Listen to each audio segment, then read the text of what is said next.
United States and Israel to achieve through diplomatic means while getting the veneer of Arab legitimacy on it what Israel failed to achieve through its military campaign. They were not able to free all of their captives. There are still 20 living Israelis believed to be held captive and another 28 bodies.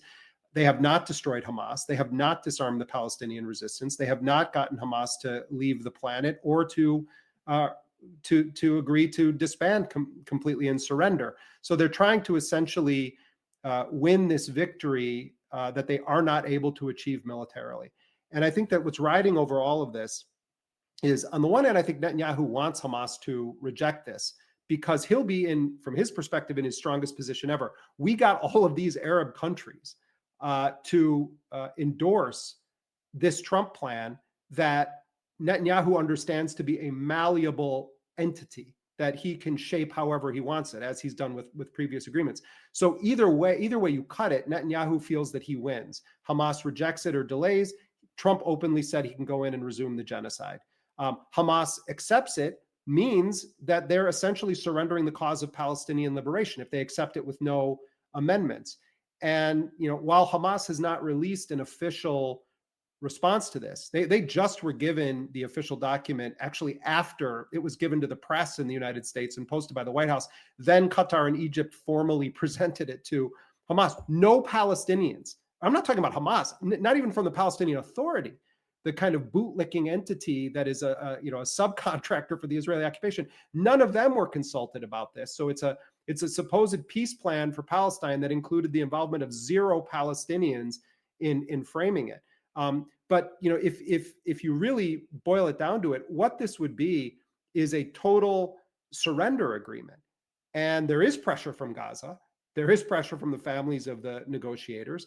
Israel just tried to assassinate the lead negotiators the last time that they gathered to discuss a supposed American peace plan. They bombed their headquarters in Qatar, and they had a headquarters there because the United States asked Qatar to host them there. So, we're in this situation where the starvation is extreme, the desperation is extreme. Many people in Gaza just want this to end by any means necessary. And Hamas and the other negotiators can engage in a process, but if the military commanders from Qassam and Soraya al-Quds on the ground inside of Gaza are not on board with the terms of this and don't want to accept it, there's very little that the Hamas external leadership can do if they aren't in sync with the command structure on the ground. And Ryan, one thing that hasn't been reported on that I've been told by sources is that since that September 9th strike, where Israel tried to assassinate Hamas's leadership externally and their negotiating team, most Hamas leaders that survived that strike are being held in something that in a way resembles house arrest in Qatar. Now, they're told it's for their own safety. They're told that the threat is still active, but these guys are not being given any kind of regular access to each other, to other members of the Hamas movement, to phones, to computers, to any way to communicate. In fact, almost every source I have within Hamas, they are only able to use an electronic device for minutes each day. And that includes communicating with family members and others. So, I'm told that they're still able to maintain some contact with the command structure on the ground inside of Gaza, but it's more akin to using couriers right now.